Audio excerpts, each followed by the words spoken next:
ಎಲ್ರಿಗೂ ನಮಸ್ಕಾರ. ಪುಷ್ಪಾ ಶೆಟ್ಟಿಸ್ ಕುಕಿಂಗ್ ಡೈರಿಗೆ ಸ್ವಾಗತ. ನಾನಿವತ್ತು ಎಳ್ನೀರಿನಿಂದ ಒಂದು ಮಿಲ್ಕ್ ಶೇಕನ್ನು ಮಾಡೋಣ ಅಂತಿದ್ದೀನಿ. ನಾನು ಕೋಕೋನಟ್ ಮಿಲ್ಕ್ ಶೇಕನ್ನು ಮಾಡಲಿಕ್ಕೆ ಸುಮಾರು ಒಂದು 2 ಕಪ್ನಷ್ಟು ಎಳ್ನೀರನ್ನು ತಗೊಂಡಿದ್ದೀನಿ. ಒಂದು ಅರ್ಧ ಕಪ್ನಷ್ಟು ಪೇಪರ್ ಗಂಜಿನ ತಗೊಂಡಿದ್ದೀನಿ.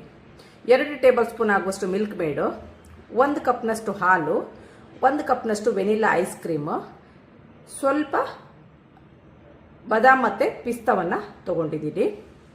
ಈಗ ಇದನ್ನು ಹೇಗೆ ಮಾಡೋದು ಅಂತ ನೋಡೋಣ. ಈಗ ಮಿಕ್ಸಿಯನ್ನು ತಗೊಂಡಿದ್ದೀನಿ,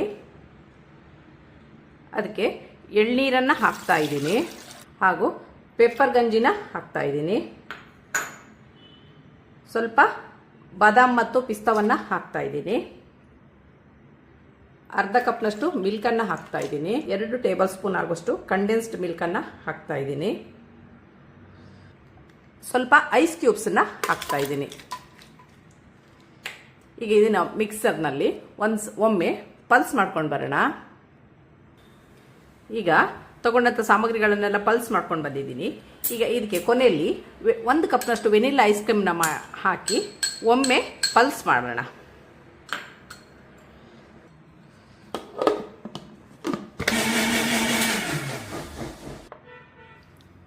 ಈಗ ಮಾಡಿಟ್ಟಂಥ ಮಿಲ್ಕ್ ಶೇಕನ್ನು ಒಂದು ಗ್ಲಾಸ್ಗೆ ಟ್ರಾನ್ಸ್ಫರ್ ಮಾಡಿದ್ದೀನಿ. ಇದಕ್ಕೆ ಸ್ವಲ್ಪ ವೆನಿಲಾ ಐಸ್ ಕ್ರೀಮನ್ನು ಹಾಕಿ